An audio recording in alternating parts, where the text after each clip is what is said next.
So practice set 13.1 में का question है, in each pair of triangle in following figure parts bearing identical marks are congruent. ठीक है, अब उन लोगों ने कुछ मार्क्स से शो किया हुआ है फिगर्स के अंदर, and they have said that parts bearing identical mark, जिसके अंदर सेम मार्क है, वो कॉन्ग्रुएंट है। State the test and correspondence of vertices by which triangle in each pair are congruent. Okay, so this is our practice set 13.1.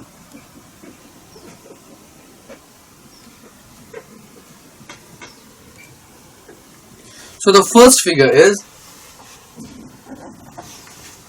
पहली figure है हमारी कुछ ऐसी,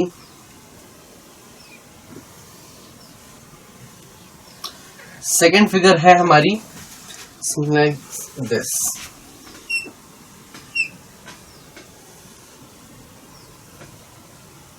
अब ये 90 डिग्री गिवन है और इसके अंदर ये दोनों साइड्स कॉन्ग्रुएंट गिवन है। They have named it IJKL, IJK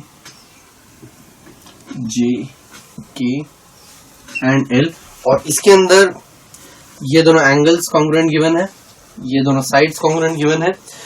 that's X Y Z and this is W, sorry XY, this is W, this is Z. Okay, अब एक एक ट्राइंगल के ऊपर आते हैं। ठीक है, अगर सबसे पहले फर्स्ट फिगर के ऊपर है, इसके अंदर देखिए, अगर मैं XWZ ट्राइंगल की बात करूं तो in triangle XWZ and triangle कौन कौन सी लिया मैंने, XWZ। ठीक है, अब करस्पॉन्डिंग एंगल्स मुझको तो पता नहीं है, ठीक है, बट मुझको एक चीज पता है कि W should be in centre. ठीक है, W सेंटर में होना चाहिए। तो यहां पर भी अगर मैं देखूं, मैं इसको दूसरा ट्राइंगल कौन सा, ये वाला ZWY लिख सकता हूं या फिर YWZ लिख सकता हूं। आई विल राइट YWZ, क्यों, XW जो सेगमेंट है XW करस्पॉन्डिंग है YW के साथ, इजंट इट? तो फिर यहां पर इसीलिए आएगा YWZ। ओके, अब इन दोनों ट्रायंगल्स की अगर बात की जाए तो देखिए, सबसे पहले XW हम हमेशा सेम ऑर्डर में बढ़ते हैं। So segment XW is congruent to segment YW। Okay, ये एंगल इक्वल है। इसके बाद कहां पे ये एंगल आया, angle W, angle XWZ, XWZ is congruent to angle, ये कौन सा है, YWZ, तो ये वाला एंगल आ जाएगा।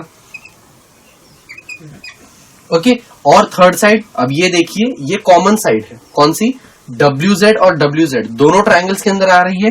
सो मतलब कि segment WZ is congruent to segment WZ, this is common side. तो इसीलिए मैं इसके अंदर these two things are given and this is common side. Okay, therefore I can write that triangle XYZ XWZ, therefore triangle XWZ is congruent to triangle YWZ by which congruency, देखिए अभी side, दो sides congruent है, कौन कौन सी, XW congruent है और WZ ये तो कॉमन साइड है, दोनों के बीच में आ रहा है ये वाला एंगल। ओके, सो मतलब कि by SAS test, okay, they have just asked you which test, by which test they are congruent, तो आप डायरेक्टली हम लिख सकते हैं कि these two triangles are congruent by used by SAS test. Okay, so this is I just wrote ताकि आपको पता चले कि कौन कौन सी चीजें कहां पे कॉन्ग्रुएंट है।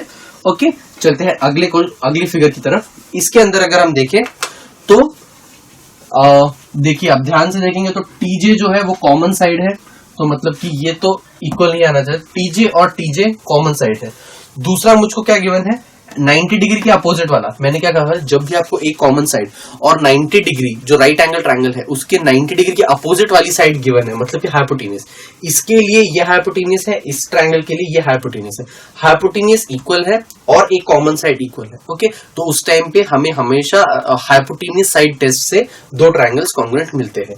Therefore I can write that triangle KJT is congruent to triangle LJT by hypotenuse side test. Okay, hypotenuse side test से मैं इन दोनों ट्रायंगल्स को कॉन्ग्रुएंट बोल सकता हूं। Okay, moving on to the next figure. Okay, तो इसमें हमेशा बस चेक करना है कौन सी कॉन्ग्रुएंसी हमें के थ्रू हमें दो फिगर्स कॉन्ग्रुएंट हो रही है। That is all we have to write. Next figure है कुछ इस तरीके से।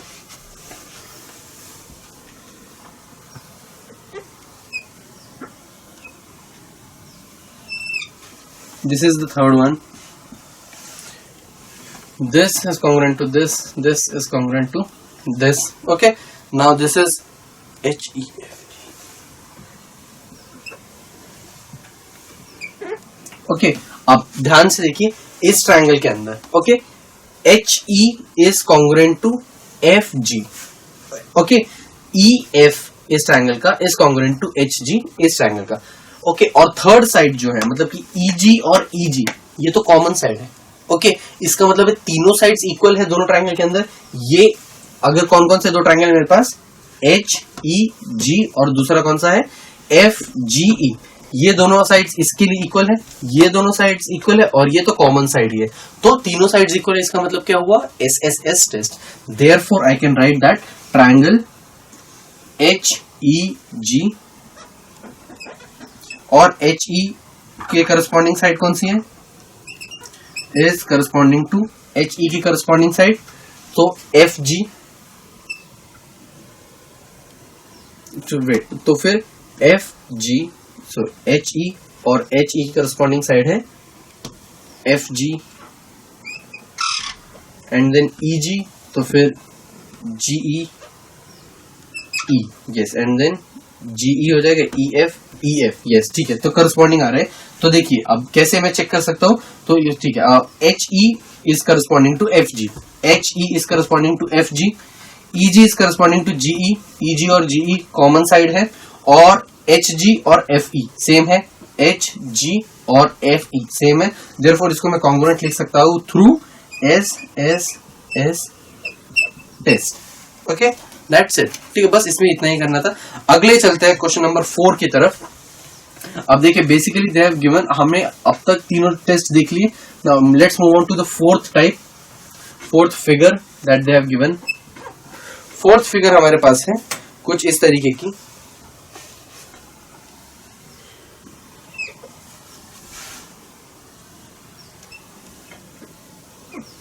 Okay, first is SMA and this is OPT,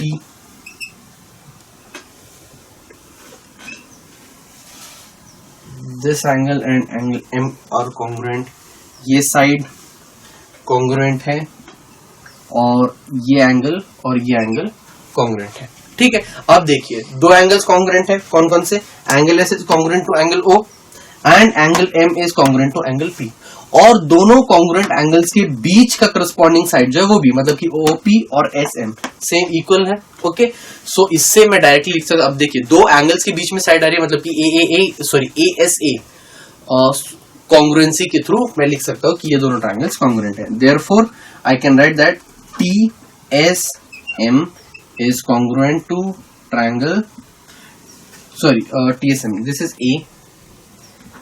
ASM is congruent to P। अब कॉन्ग्रुएंसी देखते हैं, ठीक है, कि करस्पॉन्डेंस देखते हैं, A किससे करस्पॉन्डिंग है जो साइड हमको नहीं पता, मतलब कि T, S कौन सा एंगल है, S is corresponding to O, so मतलब कि TOP कौन से, बाय ASA टेस्ट, ठीक है, तो ASA टेस्ट के थ्रू मैं लिख सकता हूं कि ये दोनों साइड्स कॉन्ग्रुएंट है। Okay, now there is one more figure that is given which is something like this, figure number 5।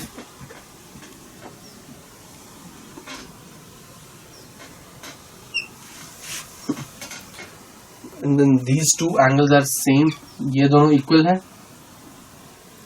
and then these two are same, और गिवन है कि सेम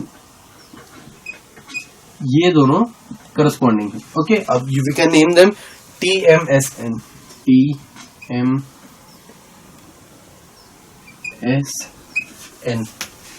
ओके, अब देखिए ये दोनों ट्रायंगल्स के अंदर ये दोनों एंगल्स कॉन्ग्रुएंट है, ये दोनों एंगल्स कॉन्ग्रुएंट है। क्या दोनों एंगल्स की बीच वाली साइड कॉन्ग्रुएंट गिवन है मुझे? No. I am given that these two sides are congruent, but those two sides does not lie in the between the congruent angles. अगर ये होता मतलब कि जैसे इसके अंदर दो एंगल्स गिवन है, उनके बीच वाली साइड भी कॉन्ग्रुएंट है ना, बट इसके अंदर दो एंगल्स गिवन है बट उनके बीच वाली साइड कॉन्ग्रुएंट नहीं है, कोई थर्ड साइड ही है जो कॉन्ग्रुएंट है एक दूसरे के साथ. सो इस टाइप की कॉन्ग्रुएंसी को हम SAA या फिर AAS कॉन्ग्रुएंसी बोलते हैं. क्यों, हमने पहले भी देखा था अगर दो साइड ऑब्वियसली कॉन्ग्रुएंट है तो थर्ड साइड अपने आप की दो एंगल्स कॉन्ग्रुएंट है एक दूसरे के साथ, दो एंगल के पेयर, तो थर्ड पेयर ऑटोमेटिकली इक्वल हो जाता है. तो इसके अंदर इस कॉन्ग्रुएंसी को हम लोग क्या बोलते हैं, AAS या फिर SAA टेस्ट के थ्रू कौन से दो ट्रायंगल कॉन्ग्रुएंट है, TMN इज कॉन्ग्रुएंट टू, अब देखिए T और TM के करस्पॉन्डिंग कौन सा है, TS, तो मतलब कि TSN. तो ये दोनों ट्रायंगल को मैं कॉन्ग्रुएंट लिख सकता हूं थ्रू AAS या फिर SAA टेस्ट.